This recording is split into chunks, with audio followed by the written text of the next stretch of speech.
Over the past 8 years, Clanton Mayor Frank Clark used what he calls executive privilege to pardon or release city residents convicted of crimes ranging from driving without a license to possession of a firearm without a permit. But it's the most recent cases that has Clark's successor and the city attorney upset. During the month of September, Clark ordered charges dropped for 17 offenders. Most of them had been arrested for driving under the influence. Clark also ordered the city clerk to reimburse 3 of them for the fines paid to the city, $1,100 in all. Yesterday, the new mayor, Billy Joe Driver, took office. He says Clark's actions are already causing him problems. Well, the concerns that I have is where is the stopping point, because I've already had some requests for me to pardon and to return some fines, and I'm not going to start. I'm not saying later on down the line I might not pardon somebody, but for right now, I can't say that I'm going to return any fines. Clark says he had the right to release people as he saw fit, and it's because the city council said he couldn't that he did. This is an inherent power of the executive office as mayor. The governor has the right to pardon state offenses. The President of the United States has the right to pardon federal, state, or municipal offenses. I have the right by state code to issue pardons by state code. Clark says the city council and the district attorney are upset simply for political reasons. Mayor Driver says the pardons are already causing his office problems. He says the buck must stop here because the city of Clanton is already out $1,500. Dean Argo, WSFA TV News, Clanton.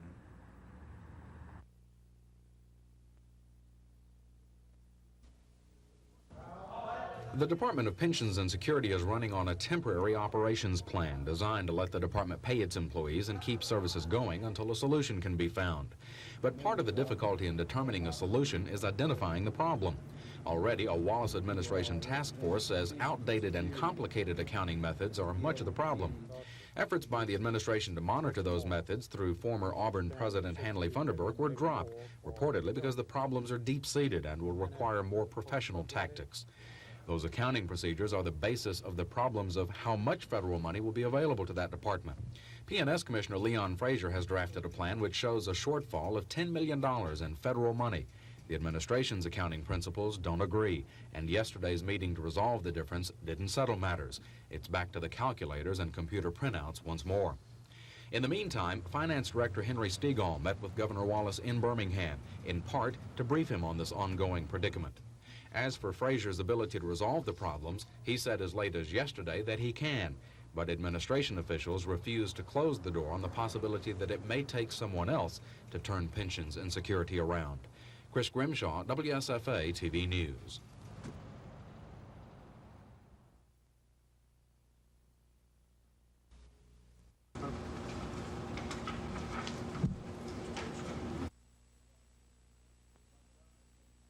Montgomery is in a unique situation that by virtue of the fact that we have very little pre-1940 housing, unemployment is very low, and the poverty level is low in comparison to many other cities, that we are down the list, on the funding list, considerably.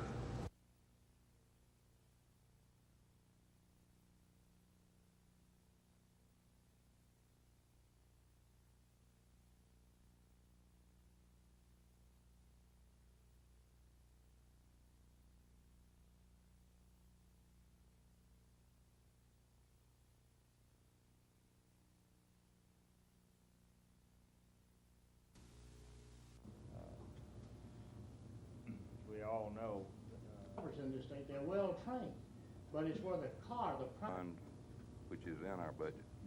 So moved.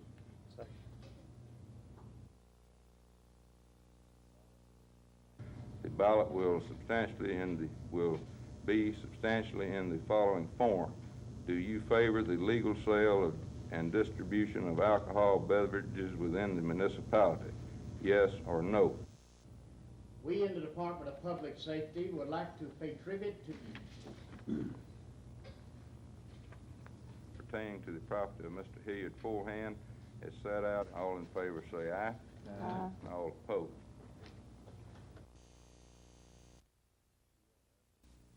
Steel and earth reinforcements were in full place, working for a decent settlement in Lebanon. Then things could be changed. high-ranking members in the administration have been Americans, and that's what we are moving. We have the momentum, and I'd rather have momentum than points in a poll any day of the week. We have got a lot of work to do, and we've got a lot of dedicated supporters and volunteers, such as evidence today, that are going to help us do it. Alabamans are going to be thinking about the issues. They're going to watch the debate in Louisville on the 7th, and we're going to see a lot about what's going on in this country.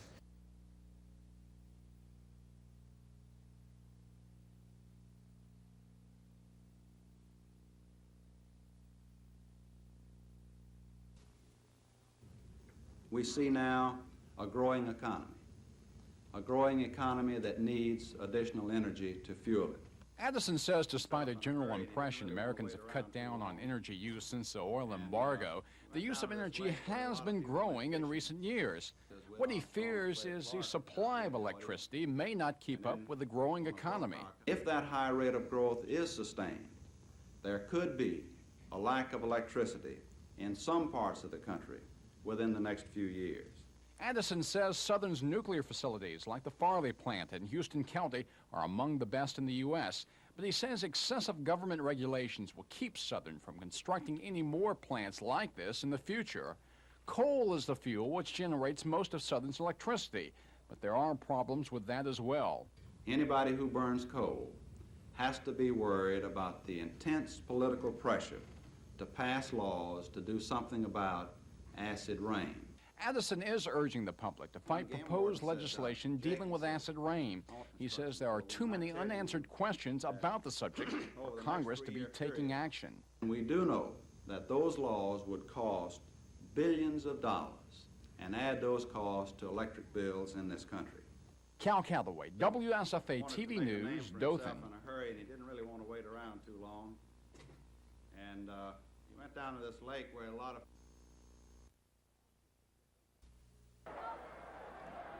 Collins has taken Bo Jackson's spot in the Auburn backfield, and while he downplays his ability, you've got to have some to make these moves.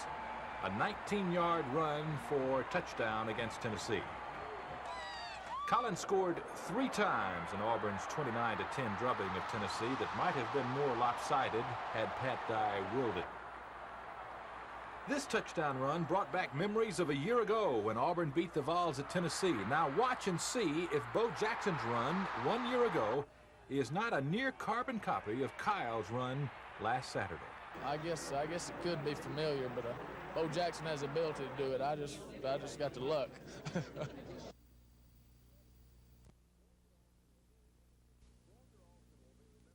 Walter Alston will be remembered for guiding the Dodgers to 7 pennants and 4 World Championships, for the 23 consecutive one-year contracts he signed, and for being voted into baseball's Hall of Fame. But Montgomery's Danny Long, who played for Alston as a 19-year-old catcher in Trenton, New Jersey, remembers him for more than his managerial ability. Well, Dave, Walt Alston was the salt of the earth. He was a man of sound character, Christian principles. I never saw him take a drink. In fact, I thought he was going to whip some boys one time in Lancaster for drinking there on Sunday afternoon after a ball game. Long accompanied Alston when he attended a coaching clinic in Montgomery in 1963, and again when he addressed the JCs in 1966. Walt was such a quiet person without any pretense, but he's the type of person that if you really didn't give your best for him, you really felt guilty. And I think he let you know about it later, too. But you wanted to put out everything you had. Despite his awesome lifetime record, Alston never signed more than a one-year contract to manage the Dodgers, and for good reason. Mr. Walter O'Malley, of course, after he succeeded Branch Rickey as president of the Dodgers, just didn't believe in anything but one-year contracts. And Charlie Dressen, who had taken the Dodgers into the World Series, held out for a 2-year contract, and he wouldn't give in. So Mr. O'Malley signed him, and the next year he beat the Yankees. 23 one-year contracts.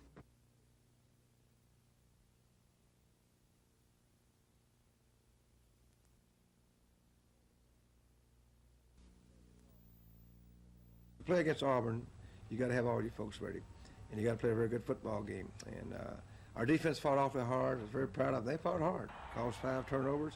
Offensively, we didn't get enough done. We weren't tough enough. We weren't got whipped too much by Auburn's defense. Just how good is this Auburn team, Coach? I don't think they're quite the team they were last year. I don't think people should expect them to be. They lost a mistake-free quarterback and two great backs, not just Bo Jackson. That little number 6 was something else too. And they're mighty good, and they're going to be tough for anybody to beat. Right now, I don't think there's maybe a great football team in our conference at this present stage. There may be 1 or 2 or 3 that turn out to be great.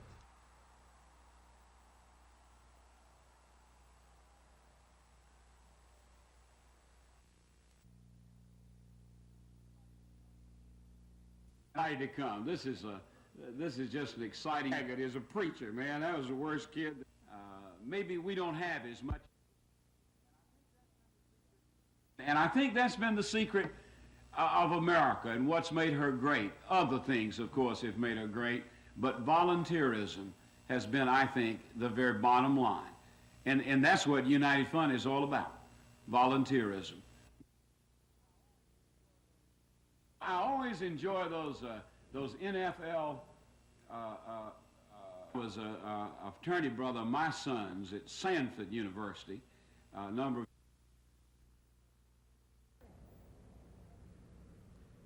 Senator Heflin, early this morning, the Senate approved some water bills for the state of Alabama. Could you review those for us? Well, in the continuing appropriation resolution this morning in the rather wee hours, around 2:30 in the morning, we approved a number of water projects that affect Alabama. Including in this is the Mobile dredging for a 55-foot channel, the Fort Toulouse project we were working on for about 10 years, the Mound State Park, and also action was taken relative to the Oliver Lock and Dam, as well as some other projects in Alabama. On the Mobile dredging, was that contingent on any local sharing or user fees? No, we happened to have got very, very fortunate. And it's rather remarkable. We got an authorization and an initial appropriation, not contingent on any user fees, not contingent on any participation by the local or state units of government. However, there is a provision that if that requirement comes about later, that we would be required to participate in whatever the requirements are. But right now, it's not contingent on any other outside matter, and I think that's remarkable, and I think we feel like this is a remarkable success. On the dredging as well, do you think that'll help on the home porting for the battleship? I very much think this would help a great deal. I think we're in good shape on home porting. We had a good inspection. The reports are good from that. But nevertheless, a deeper channel can help us. It can help us in the future. It can mean that Mobile may well have the only 55-foot channel on the Gulf Coast. And a lot of ships require anywhere from 40 to 45 feet in depth as to channels. Presently, Mobile is 40 feet in depth in its navigable channels. Turning to Fort Toulouse and Moundville, what do these projects mean for Alabama? Well, Fort Toulouse has been here for many years. We've been trying to get the authorization to try to prevent the river damage to that historic and archaeological site.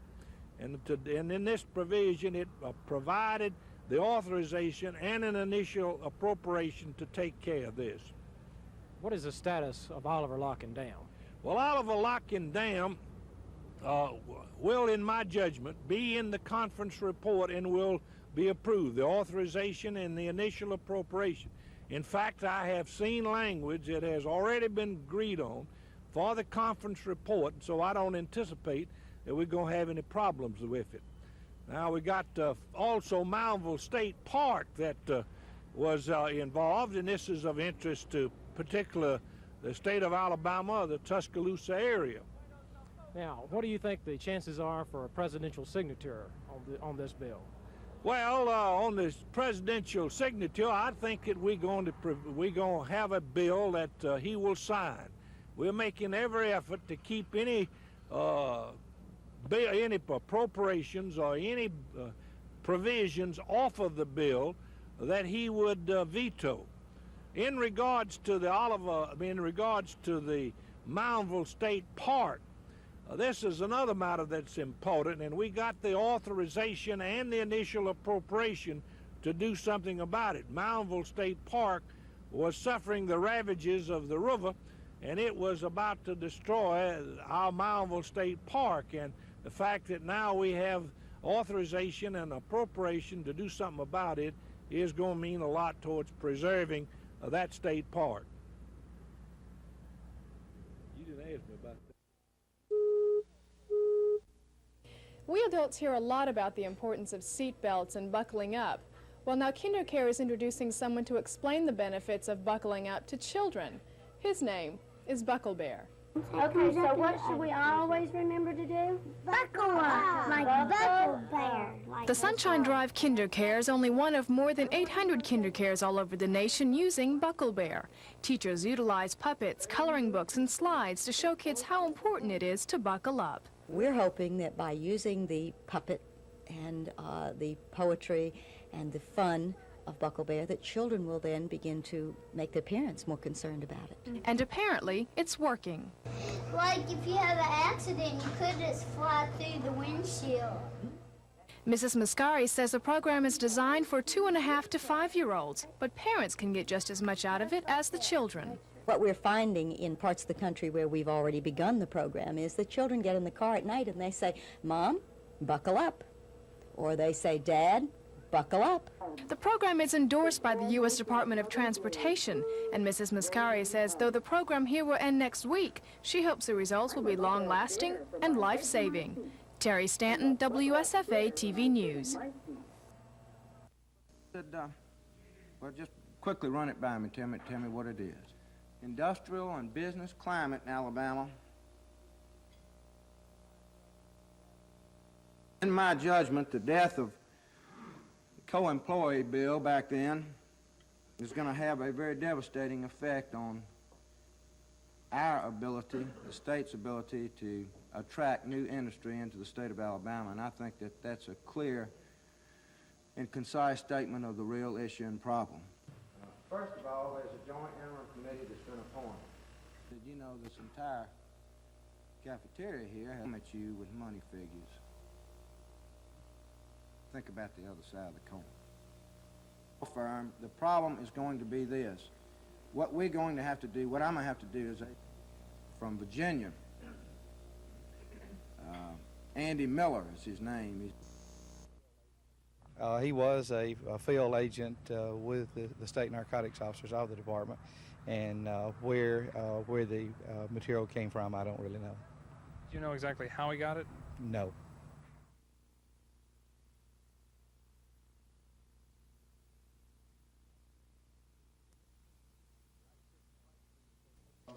United Church of Christ leaders say the location of the landfill at Emel about 6 years ago was racially motivated to take advantage of what they called the defenseless and minority community. Dr. Charles Cobb, director of the Commission on Racial Justice, says a recent Government Accounting Office report confirmed their thesis that most waste sites are in poor and minority areas. What else except callous indifference could explain the existence of the nation's largest toxic waste landfill in one of the country's poorest counties? This injustice would never have taken place were it not for racial inequality as well as economic and political powerlessness.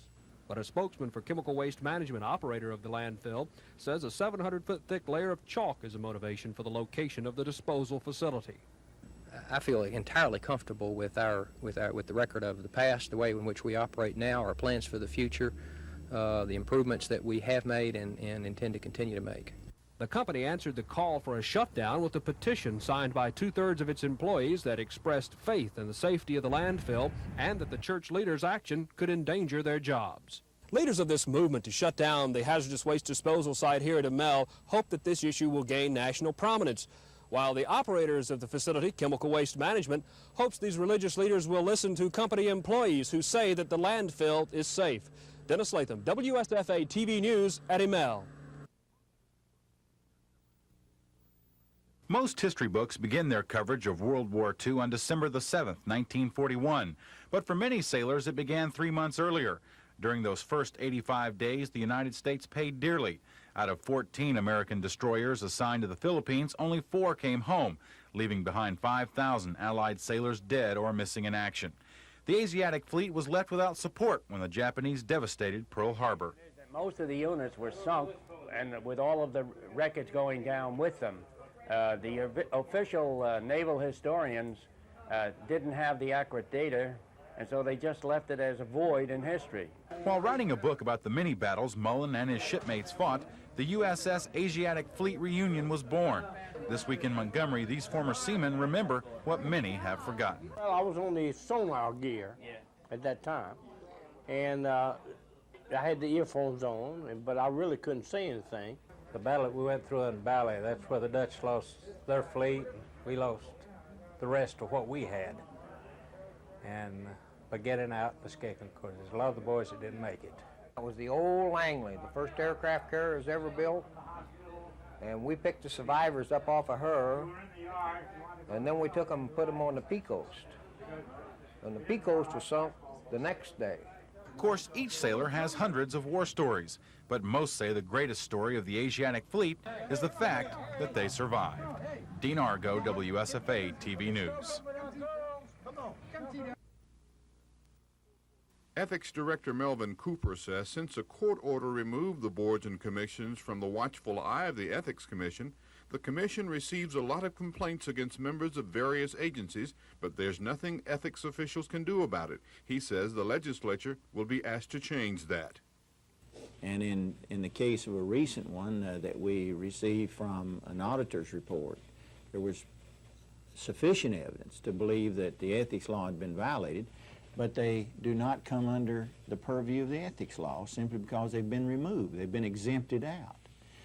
We are going to propose to the incoming legislature that these municipal board members be brought back under the standards of conduct that are presently in the law, but they will not have to file financial disclosure. Cooper said members of many of the unregulated boards serve to fulfill their civic responsibilities, but he says others have different ideas. The ethics director says the legislation will go a long way to prevent abuse by local board members. This is Norman Lumpkin, WSFA TV News reporting.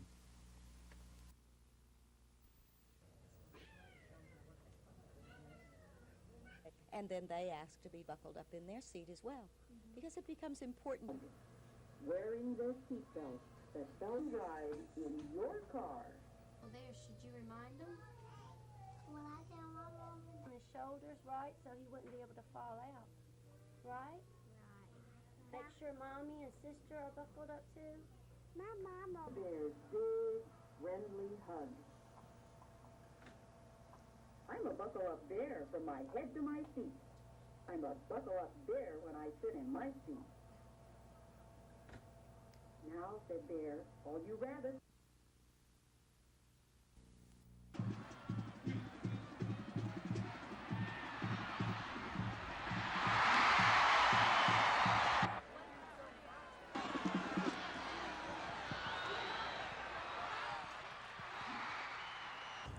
I think now it's the time, and this is a game I've been looking forward to, and the players are looking forward to it too, because it's time for something to turn around, and beating Georgia could probably turn the whole program around.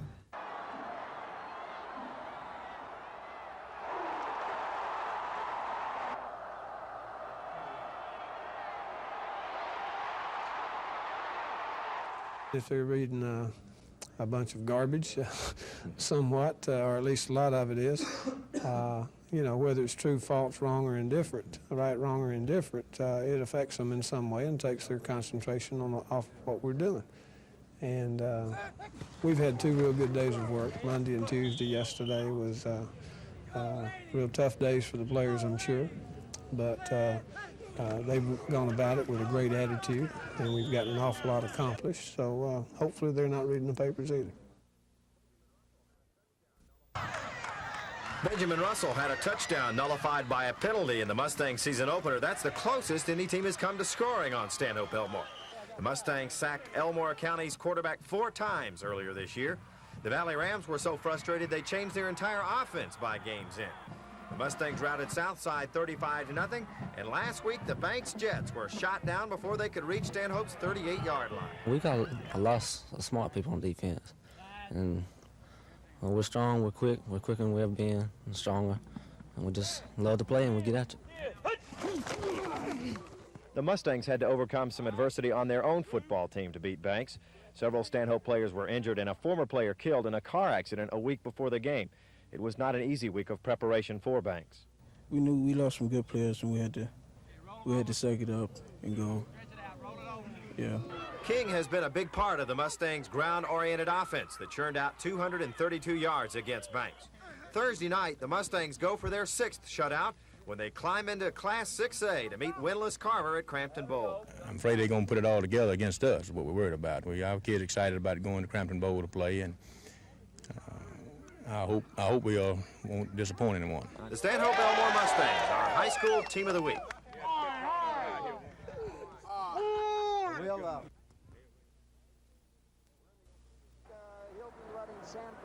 We're in the opening inning. Bob Denier at first. Ryan Sandberg at the plate. Sandberg grounded the ball to third. Luis Salazar made the play at first. That got Sandberg. But Dernier legged it all the way to third. Garvey's throw not there in time.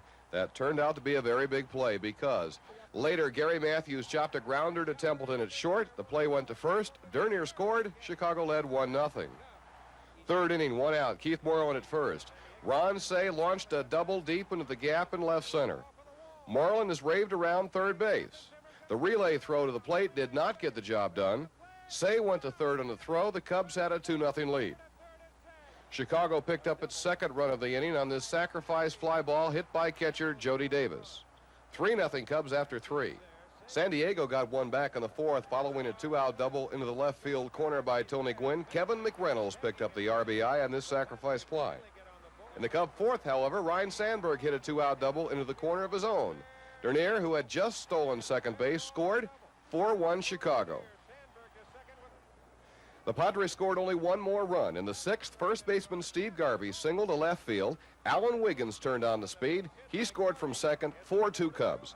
But that was the scoring as Chicago now has a commanding 2-0 lead in the best-of-5 game series. These two teams resume tomorrow night in San Diego.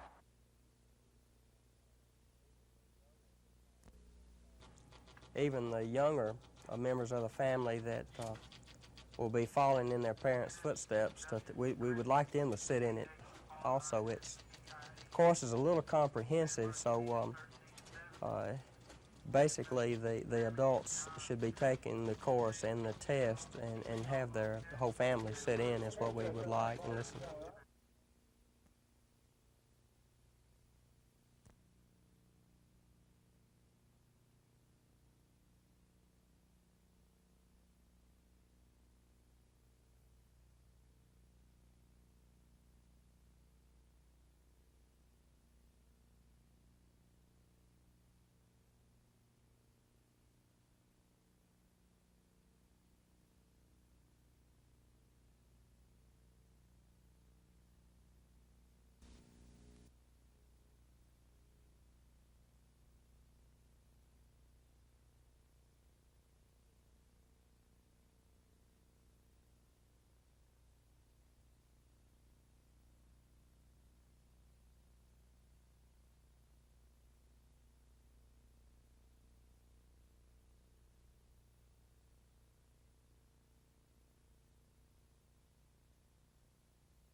We've got to return Alabama to its rightful location in the Sun Belt. But for that to happen, Grandick says something must be done to ease co-employee lawsuits in the state. If something's not done with the co-employee situation, it is not only currently going to have a devastating effect, but down the road, those folks who graduate from our schools and our colleges are not going to have the same privileges that we and our past generations had. Grandick says the Alabama legislature must take action to ease the situation. He blames a coalition of organized labor and trial lawyers for blocking the passage of a co-employee bill this year. Why should a trial lawyer have any input on whether or not labor and industry can come up with something that's reasonable and they can get along with? I'll tell you why. We got too many lawyers in the state, and they're looking for somebody to sue, and they're hungry. Gredick says not only are new industries staying away, but ones already here aren't expanding. People of Alabama are not ready to put capital investment in Alabama for fear of the risk of co-employee and this anti-type attitude. Cal Calloway, WSFA TV News, Enterprise.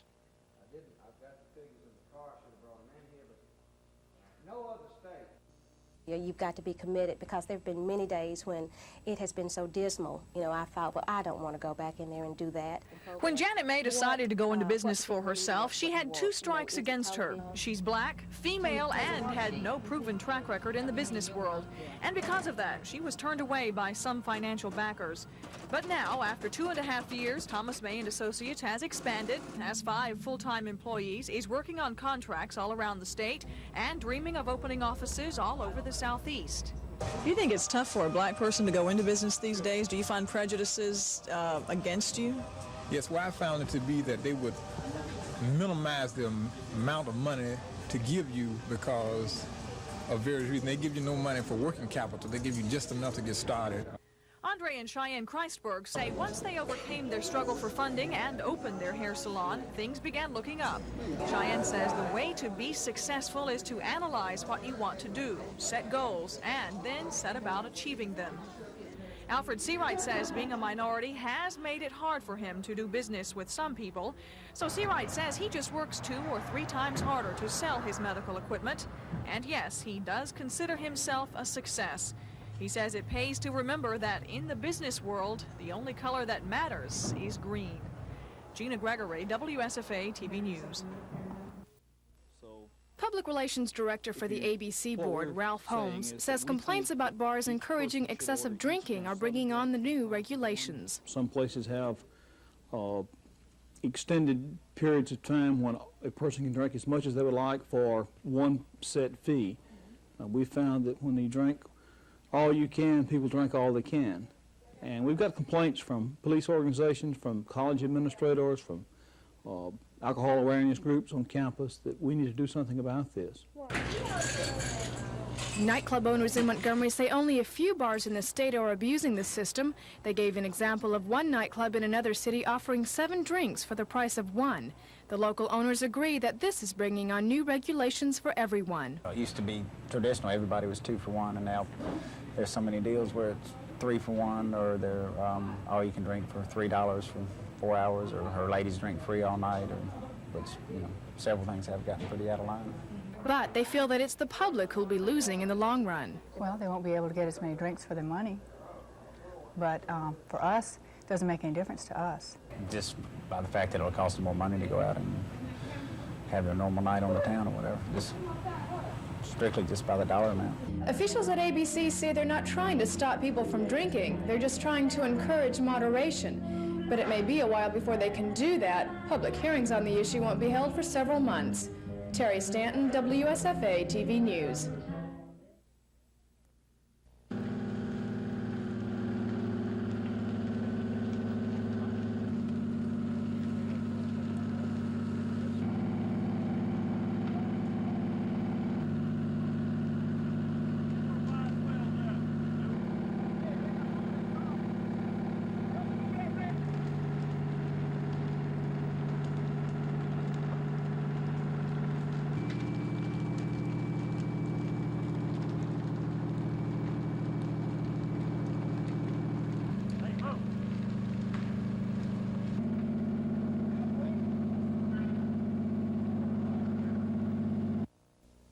On behalf of the Mass Council, I want to say how much we appreciate it. You can just witness them both. Yes. This need is certainly out there.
Until they comply than they would in the past, because you know now, if you evade taxes in this state, you're talking about a $100,000 fine and 5 years.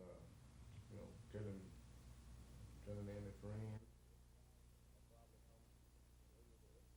That's probably some, maybe the upside of 100,000 taxpayers out there who hadn't filed returns. So we're going to step up our efforts, see, and everybody needs to know that we're intending to. We're not going to sit back and rest on our laurels here at this particular juncture. We're going to step up our tax enforcement efforts.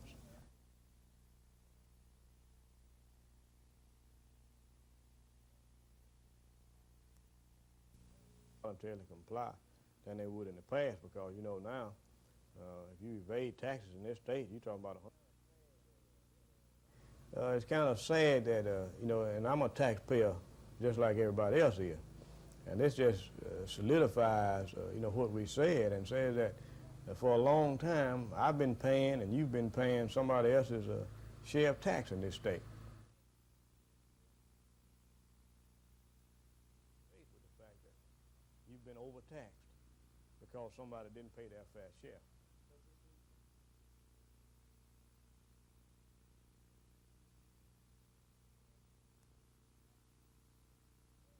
To comply than they would in the past, because you know now, if you evade taxes in this state, you're talking about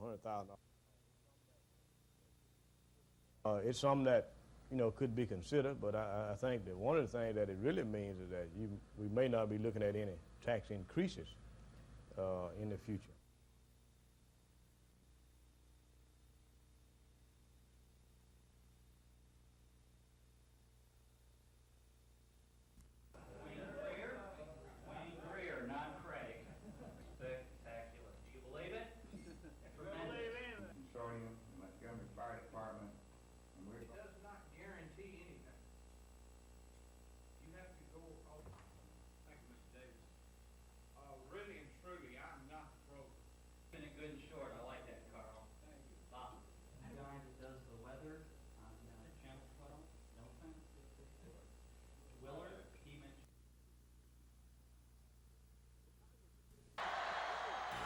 The Tigers appear to be coming around after the 2 opening losses, but it's historically difficult to win in Oxford, Mississippi.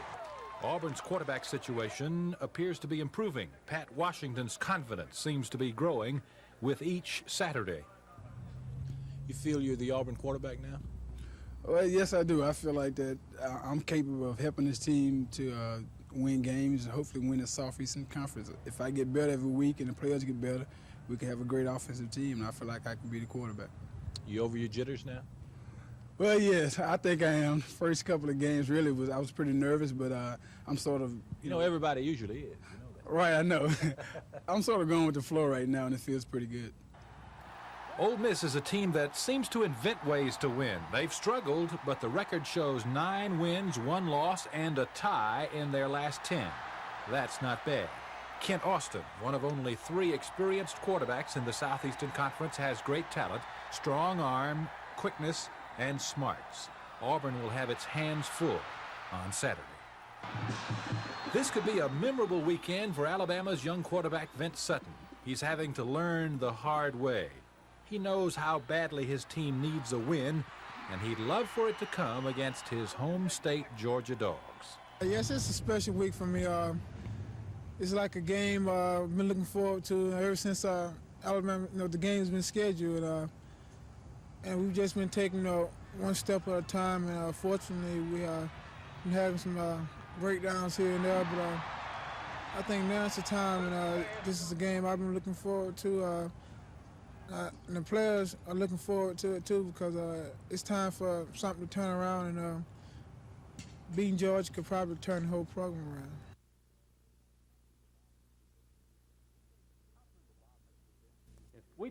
Housemember Bob McKee didn't use any names when talking about the trips to Boston and Virginia Beach earlier this year, trips to national and regional legislative conferences. 2 points bother McKee about the nearly $100,000 charged by the lawmakers for the 2 trips. First, that so many lawmakers took the trip, which he says just a few could have attended to represent the State House. And second, that the lawmakers not only collected their $85 a day legislative expense, but also had the state fully reimburse them for actual expenses. Now, I know we've got an Attorney General's ruling that that's okay to do that, but it sure doesn't satisfy my mind. McKee is faced with a dilemma. On the one hand, he says these trips serve as plums for friends of the administration and those in favor with the Speaker. And if you look at the list of names, with rare exceptions, that's exactly what we have. And on the other hand, he's asking Governor Wallace and Speaker Drake to help. I'm going to call on him to use his considerable influence, and I'm going to call on Speaker Drake to, let's control this flagrant abuse of spending the taxpayers' dollars. McKee says he knows he's not popular with the administration now, and he says this certainly won't help. But he says if nothing else, maybe voters will think to ask their representative if they took the trip, and if they did, maybe share with them what they learned at taxpayer expense. Chris Grimshaw, WSFA TV News at the Capitol.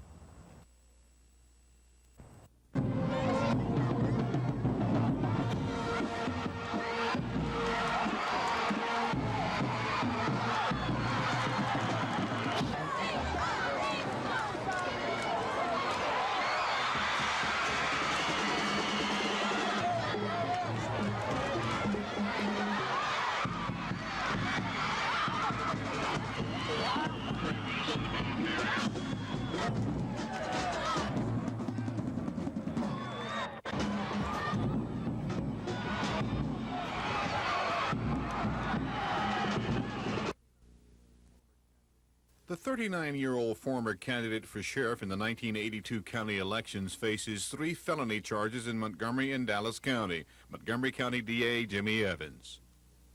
Joe Garner, a white male, age 39, and Charles Bailey, a white male, age 39, and Dan Foster, a white male, age 37, have been arrested for the theft in the 2nd degree and burglary in the 3rd degree of the Super C convenience store on the corner of Carter Hill Road and Hall Street in Montgomery.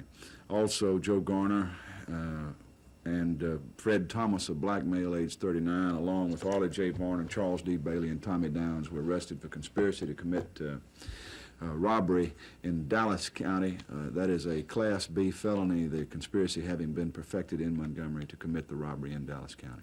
During Garner's bond hearing, District Judge Sally Greenhaw was told by prosecution witnesses that the Dallas County robbery victims were held up at shotgun point and a number of weapons taken in the incident. Through the bond hearing, Garner sat quietly and stared past the judge. District Attorney Evans said these cases were initiated by the Montgomery County Sheriff's Department and the Alabama Bureau of Investigation. He says the cases will be presented to the next grand jury. This is Norman Lumpkin, WSFA TV News at the Montgomery County Courthouse. Travel about, sold up and out, Mr. Bojangles, Mr. Bojangles, Mr. Bojangles.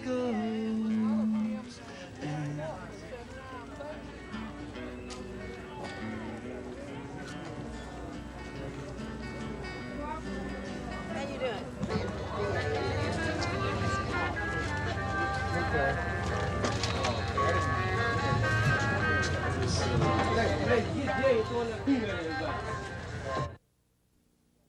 Being on strike, it was brought to my knowledge today that the band was on suspension a couple of weeks ago because of some.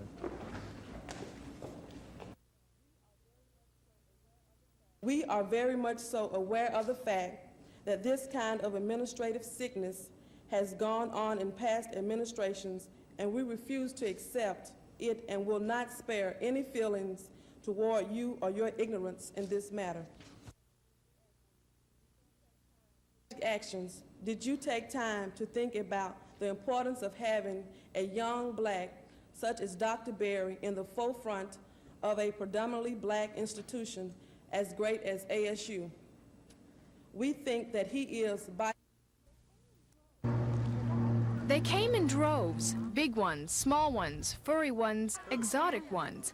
Pets of all shapes and sizes came to Our Lady Queen of Mercy School today for a blessing. So may you bless and shield and watch over these animals and pets with your heavenly care. Father Patrick Gallagher says the annual blessing of the animals is a celebration of the feast of St. Francis, a patron saint who loved all living things.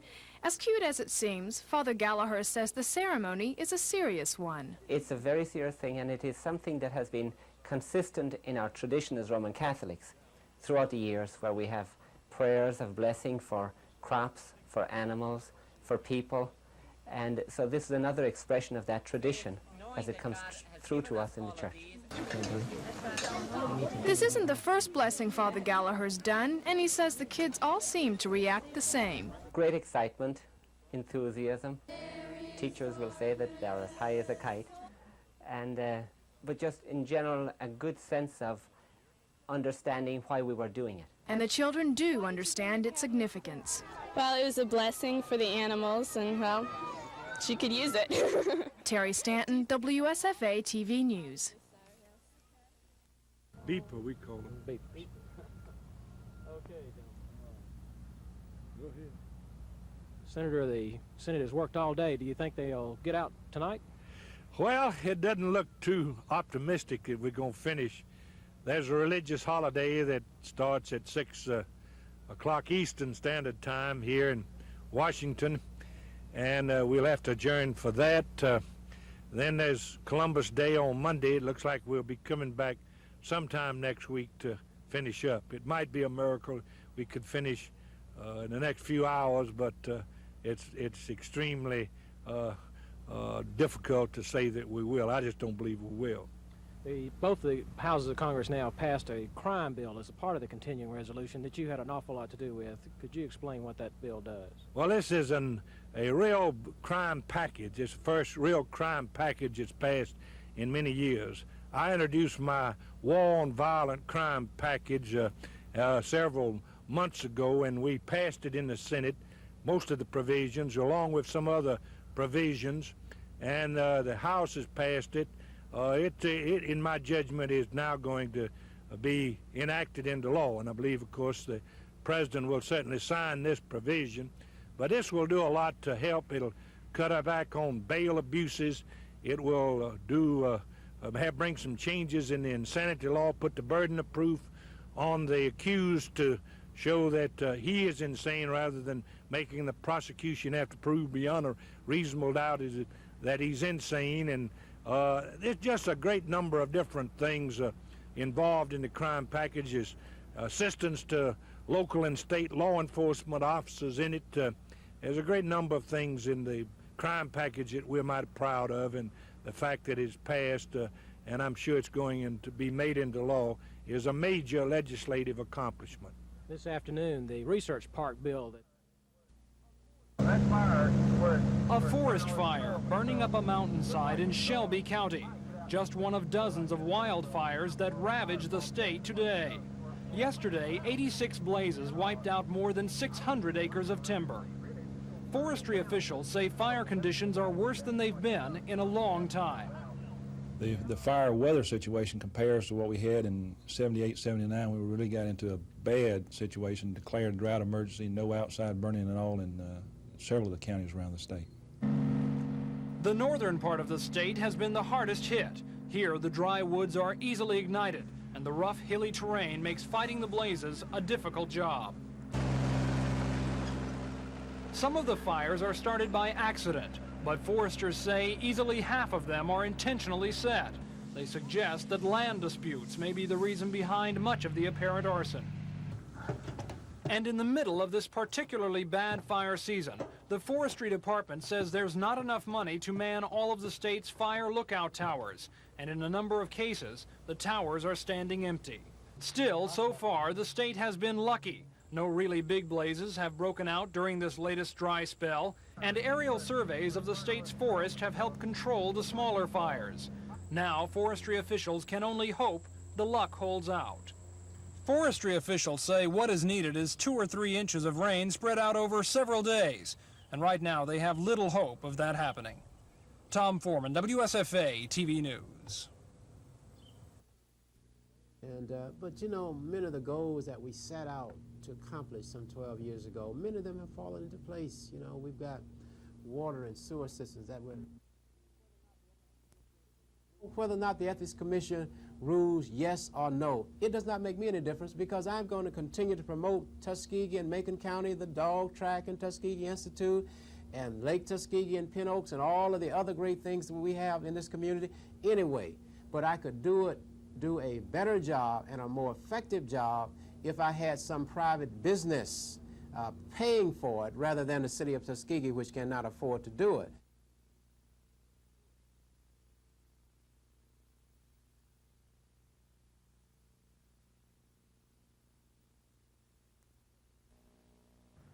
This is a convenience store where 20-year-old Cynthia Waluka worked.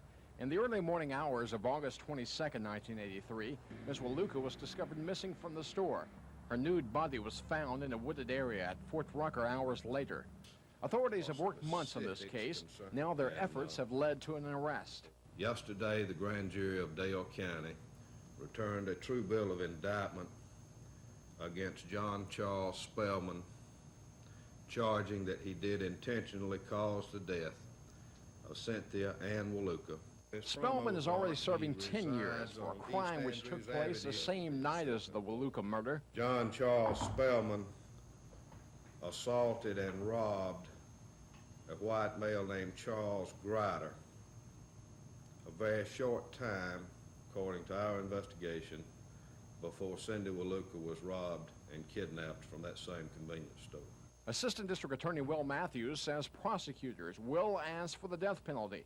In the hearing this morning, Spellman, who was 17 years old at the time of the crime, was certified to stand trial as an adult.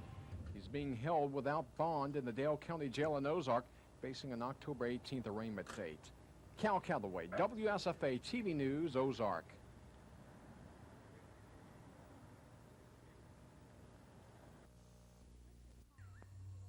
Richard Holland's mutilated body was found on the bedroom floor of his house. The man's body was found by his sister, who lives nearby. She started looking for her brother because nobody had seen him since Monday. The body was mutilated very much with knife wounds, and we found a machete, which is a jungle-type knife, on the scene that was used in the slaying, and apparently 2 handgun wounds into the body. Deputies are checking for fingerprints on the machete and searching for the gun. The sheriff says lawmen have a prime suspect, a man who knew Holland. We don't know why they did this thing. That's the thing that we're looking into now, is the motive of the slaying. Mr. Holland, as far as we know, is a very quiet person. He never had a record, to my knowledge. He stayed alone most of the time, and he had some friends from time to time that frequented his place, but other than that, very quiet, well-to-do people. Susan Silvernail, WSFA TV News, Autauga County. About his reputation, I will tell you this, and tell me whatever you can. I've heard different. Alabama is 1-3, Georgia 2-1, but the Bulldogs haven't been all that impressive. Both teams are coming off losses. Georgia quarterback Todd Williams has thrown 6 interceptions in 3 games. But defense has been and still is a Georgia trademark. They run a defense that we haven't seen so far, well, since I've been here, and they're real aggressive and big and just mean, and it's going to be a real big challenge. Defensively, that's how they're going to win the game, and in the kicking game. They've got great kickers in the great kicking game. Offensively, they don't have a Herschel Walker. But not a lot of people don't either, you know. Tide coach Ray Perkins said he couldn't blame Alabama's defense for being discouraged at the performance of the Tide offense. And as a result, some changes have been made. We simplified things. You have to against a team like Georgia in the way that they play their defensive front from an offensive standpoint anyway. We're not going to try to do anything different, you know, that we might end up hurting ourselves in. So we're just going to take it right out and make them stop what we have. There's nothing simple about the Ole Miss offense. According to Auburn coach Pat Dye, the Tigers travel to Oxford tomorrow looking for their first win on the road.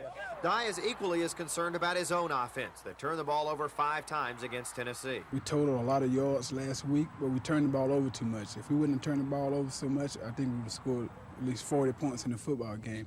If we can eliminate the turnovers and keep working the way we're doing, then we got a fine chance to have a great offensive football team.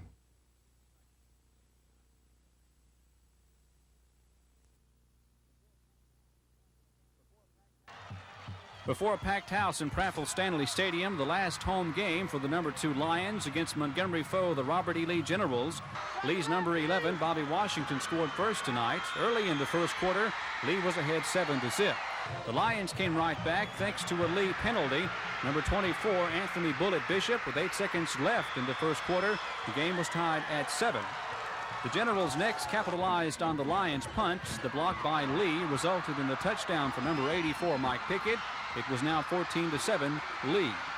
With 2:18 left in the first half, Lee's quarterback Eric Brooks made it on a 7-yard run. The point after failed, and it was 20-7 at the half. In the second half, the lone score came by Bishop. 3:01 left in the third quarter. Bishop raced across the goal line. That, however, would be the final score. Lee defeating Prattville tonight in Prattville, 20-7. Jim Jackson for WSFA TV Sports.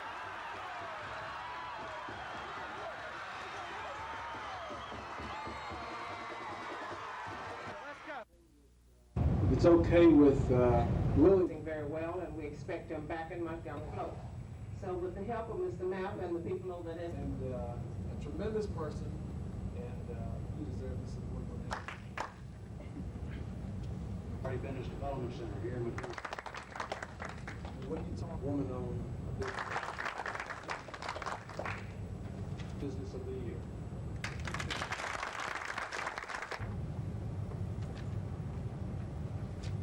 And many more would like to present Reverend Al.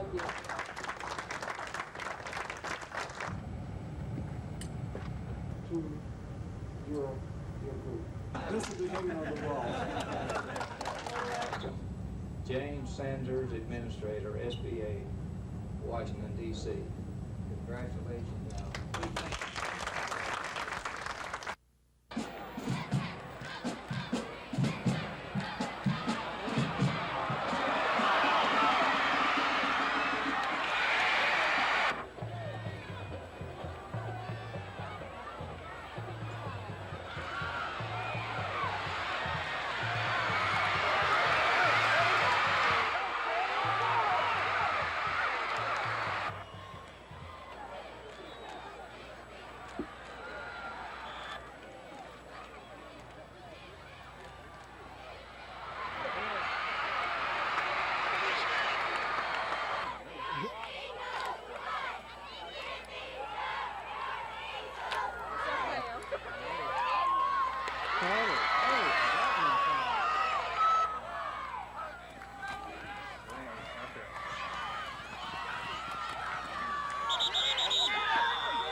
You know, when you think of a college football player, you probably think of a big, burly, clumsy brute. Take a look in here. Meet David King, the Auburn Tiger cornerback and breakdancer.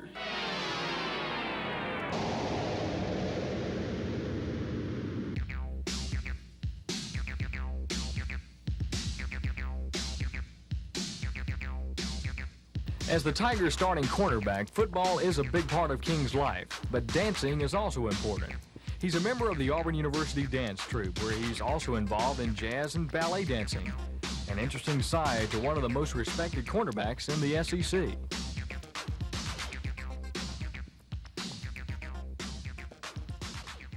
Well, it started in high school. My sister taught me how to dance because the kids at the school used to kid me so bad because I couldn't dance. So ever since that time, I started enjoying dancing, whether it was disco, ballet, or jazz. And now this new thing called breakdancing was out, so I decided to learn that. David, does the breakdancing help you at all in football? Yes, it does. What it does is toughen your body, because anybody can see spinning around on the floor, you got to be pretty tough, and you got to toughen up your body. And as far as the breakdance, it's also help your coordination, because you have to be pretty coordinated to do this type of dance. It might not be common practice among college football players, but for David King, dancing and football complement each other pretty well. From the athletic department, Mike Hubbard for Auburn Tiger Football.